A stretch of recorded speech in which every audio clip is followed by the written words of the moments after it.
Shalom saudara sekalian, kembali di masa-masa Prapaskah kali ini, kita akan fokus dan merenungkan tentang siapa Yesus dan semua yang dilakukannya di dunia ini. Kali ini kita akan fokus dan merenungkan pernyataan Tuhan Yesus tentang dirinya sebagai bread of life atau roti hidup yang terdapat di dalam Yohanes pasal 6 ayat 35 dan ayat yang ke-48. Saya akan bacakan untuk kita sekalian. Yohanes 6 ayat 35, kata Yesus kepada mereka, "Akulah roti hidup. Barang siapa datang kepadaku, ia tidak akan lapar lagi. Dan barang siapa percaya kepadaku, ia tidak akan haus lagi." Ayat 48, "Akulah roti hidup." Saudara sekalian, di dalam teks ini jelas Yesus mengungkapkan dirinya sebagai roti hidup. Mengapa memakai roti hidup, saudara?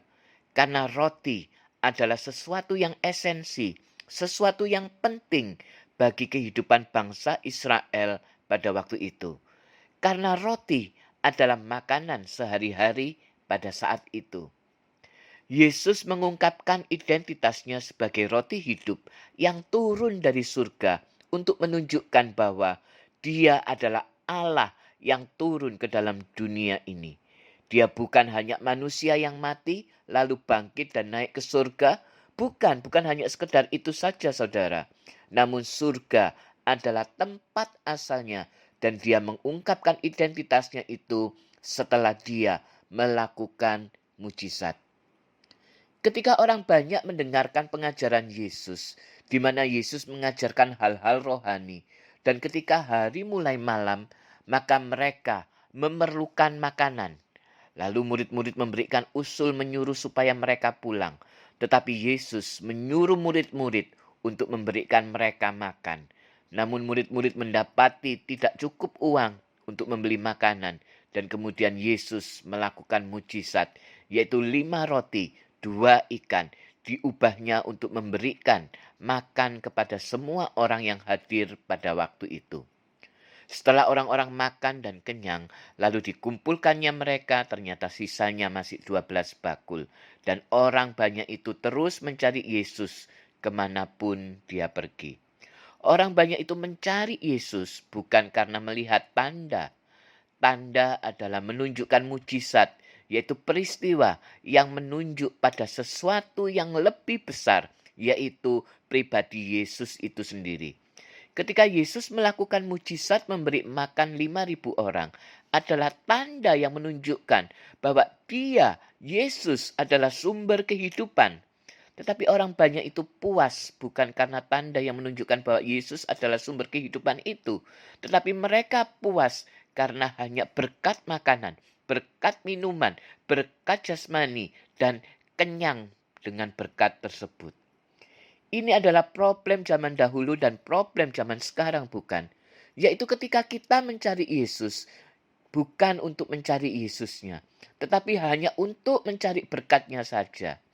Sebab itu, ketika Yesus berbicara tentang kebenaran-kebenaran rohani, maka itu terlalu berat ditanggung oleh orang-orang semacam ini.